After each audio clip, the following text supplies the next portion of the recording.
Hello everyone, welcome to my YouTube channel. If you are new to my channel and loves cooking, you are in a right place. Please consider subscribe to my channel and click the bell icon.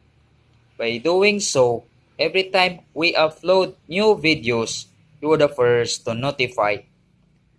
Today, I'll be cooking pork guisado. Our ingredients are 1 kilo pork meat, 1 piece red onion, garlic, 6 tablespoons of soy sauce, water,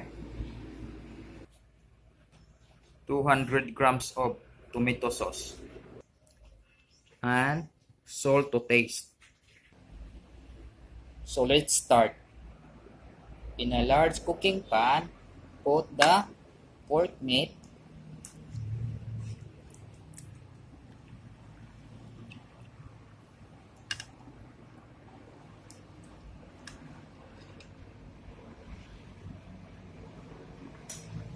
add the red onion and the garlic, then pour 6 tablespoons of soy sauce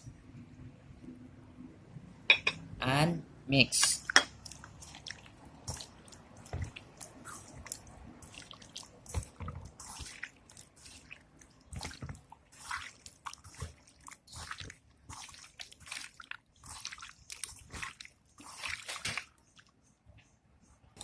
After mixing, turn on the heat and bring to boil. Once boiled, stir.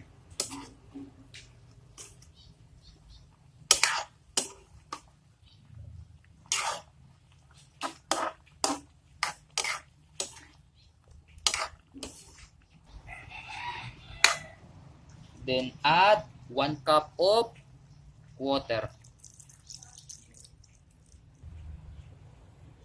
Then simmer until the meat becomes tender.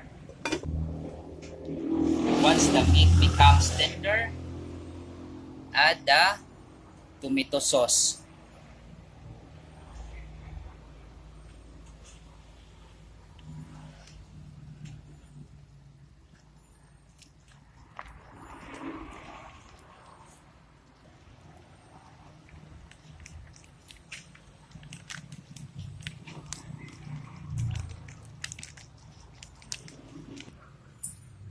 And season with some salt to taste.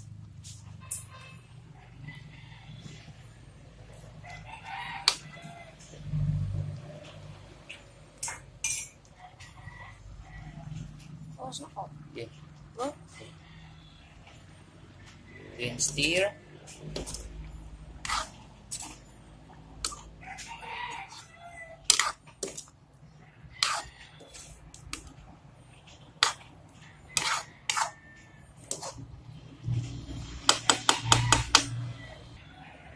And simmer for about 2 minutes.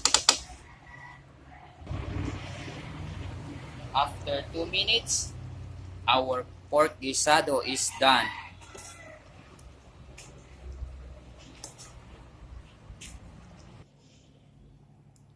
If you like this video, please like and share.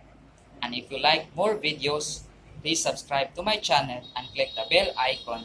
And don't forget to select all. By doing so, every time we upload new videos, you're the first to notify. Thank you for watching. See you on my next videos. Have a nice day.